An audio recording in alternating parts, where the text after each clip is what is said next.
some things. I'm gonna break some things down for you that the ministers of the Nation of Islam don't even know. He said that the black man is the original man. Listen at the language. The black man, that the man that was going through America dead, but actually he's the original man. He wasn't using black as an honor. As a brand? That's right. He wasn't, even though they say black is the spectrum from which everything comes from. But out of darkness come what? Light. So light identify what you're looking at. Darkness don't. Exactly. It's void of information, investigation, etc. So let's not play games with our minds. We're morals. We're scientists too. Prophet Noble Ali taught us to be what we know. Be what we know means that we are experiencing being propria persona subjure. Why I don't have a state ID? Because I'm not a ward of the state. Uppercase and lowercase, that's how I was taught in school. So when I see things wrote totally in uppercase, that's not mine. Corporation. It's a corporation. So the Moorish Science Temple of America is the bedrock of salvation for the so-called Negro, black, and color. But we have to come perpendicular in the spirit of raising our people. We can't do it just by hanging things in front of their face. They're already hypnotized, right? Correct. So I just wanted, the Honorable Elijah Muhammad Bey was a good person. And I'm not going to say anything that would be negative about the brother. But I will say this. He should have kept it real. Yes, sir. And what was the next person you talking about? John Hanson. You already spoke on Malik. John Hanson. Yeah, John Hanson, is that the first Asiatic president? He was the first. Let somebody else. He was the first president under the Articles of Confederation. That was the first body before the U.S. Corporation. George Washington was the 8th president. You know what I mean? They consider him the first in accordance with the U.S. Corporation because he's quote unquote made a landmark by cutting down a powerful cherry tree. Okay. That's why they consider him the first because remember he was a what? A general. Yeah, let me say this though. It's not that I don't know anything about John Hanson. I don't take this person. John Hanson was a traitor. George Washington was a general. He chopped down the cherry tree. So why should we be proud of John Hanson? No, I'm not saying. I'm not saying that you're saying that. I'm saying I never knew most him. people would wear him on his shirt like he was victorious and doing something for his people. And he was all in accordance with the plot. He was the one who sent out George Washington to cut down our ancestors' tree. Remember, these is the ones who taught the Europeans, or who taught, I ain't gonna say the Europeans, but who taught the congregation, taught all the different races who was within that circle, the science. And therefore, they didn't know that the same people who they was teaching was gonna use it against them and put them all in slavery. You see what I'm saying? He was, the Europeans, when they was in the process of learning, along with their comrades, they all was having their own agenda. This is what we gonna do. And then, therefore, when they did demonstrate their measure, that was the outcome. It's almost like the body of the strong eat the body of the weaker manifest. All right. That's all I can think of for now. I mean, and therefore, basically, when you was Camelback, when you was speaking pertaining to Jesus, in the Moorish Science Temple of America, it's about demonstrating the possibilities of man.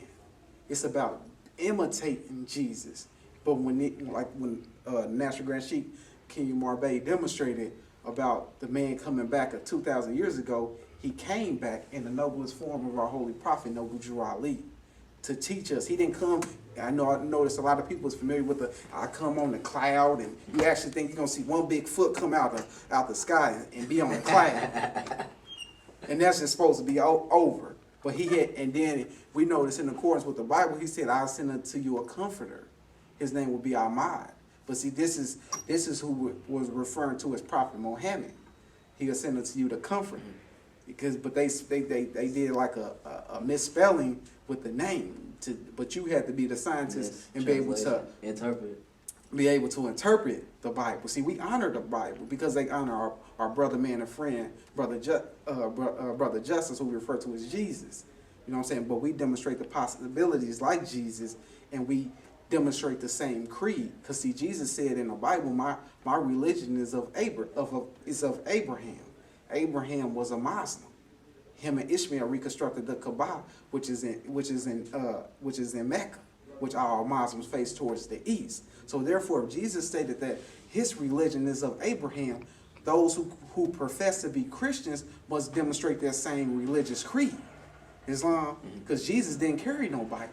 He was drawing off the Avesta, the Vedas, the wisdom of Gautama, who was known as the wisdom of Buddha. He honored the prophets before him. Islam, he was from Bethlehem of Judah in the house of David. He was born in Bethlehem of Judah in the house of David. He wasn't born in Rome of Caesar. You see what I'm saying? So therefore, he had practices and principles. See, let's be clear. We know that there's no such thing as a so-called Negro black color Christian. Islam. Yes, Christianity was founded in Antioch and Rome. Yes, sir. By Romans. Yes, sir. Let's stop playing with our people. Yes, sir. How you gonna tell somebody that our people were Christian when it was beaten into them in the 1800s and the 1700s? Yes, sir. And there's no such religion as Christianity known before the Nicene Council. Council. What is that? The Council of Nice is where a man named Constantine. Oh, okay. I know. He's the founder of Christianity. And therefore they had a meeting and they had all the quote unquote sacred books, and they decided to see what is going to be rightful in this book, what is known as the Bible. And he professed on his deathbed that he was professed on his deathbed that he had the vision by God. He did the same thing Charles Tissa Russell did. That sounds so similar, don't it? That sounds so simple. And he said that he had the real religious creed, and there was a lot of persecution, due to what they was enforcing. And this is why we say that Jesus was never a Christian. Nowhere did he establish Christianity, because he already had a religion. Before his time. And then the question is this, that Jesus never brought a religion. Precisely. Never. He came to teach. And another thing. He had books. How Europeans going to define somebody born in Bethlehem of Judah in the house of David? And they crucified him. How can you establish a religion after someone you killed? Crucified. But not only that, how can you define somebody born in Bethlehem of Judah in the house of David? Yeah. If you can show me anywhere that brother Jesus, know what I'm saying, which is a code word for justice, know what I'm saying, told anybody that he was a Christian. Christ come from Greek, Christo. And it's embodied Zeus. You take the Z and put a J, you got Jesus. You know what I'm saying? So it's a play on words. And Constantine was so crafty, he was able to get the pagans to support Christianity. And he gave you Easter. He gave you a bunny. And rabbits don't lay eggs. But our people still looking for him. Then he gave you Santa, Satan cloth with a Moorish fez on, flying. A big fat guy. You know what I'm saying? Satan. And he come down the most hottest place in the house, the chimney. Bearing gifts with old Rudolph, the red-nosed reindeer. And we eat it up. Thanksgiving. Thanks for killing your own parents. And then you have to draw also off of, like he was stating, the Santa Claus. Jesus ain't ever celebrate no Christmas. Because see, the Christmas was to make fun of me and you.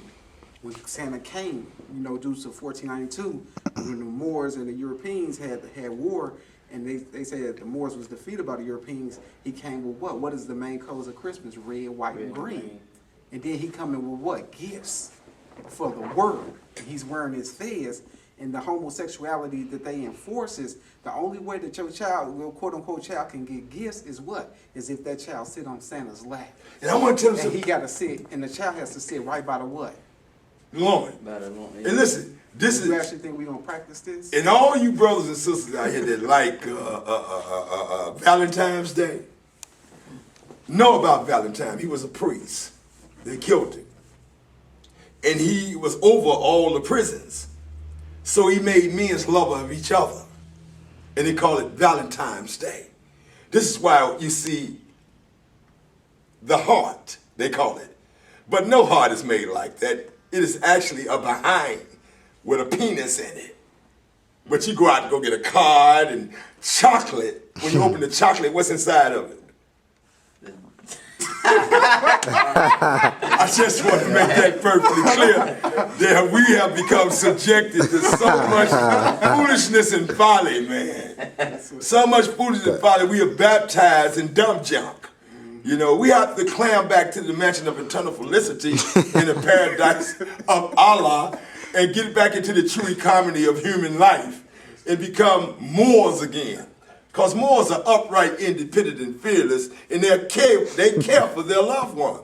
And they're fortified by impregnable doctrine, built up on 5 divine principles, better known as love, truth, peace, freedom, and justice.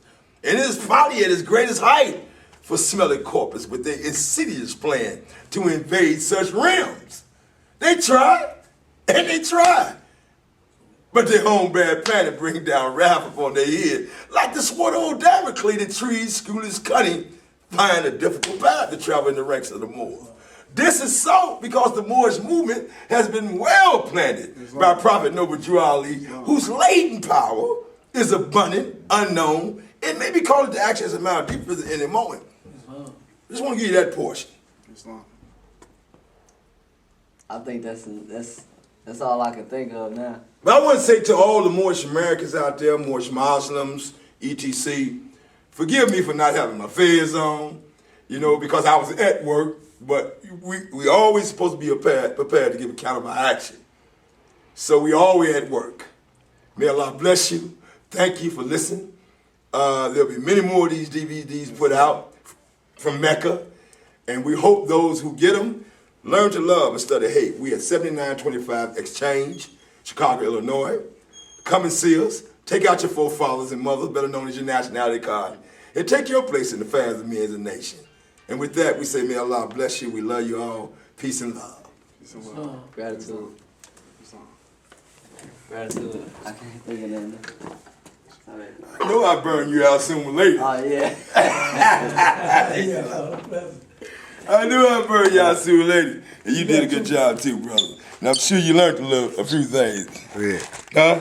Hope you got it together now. You still recording? Yeah.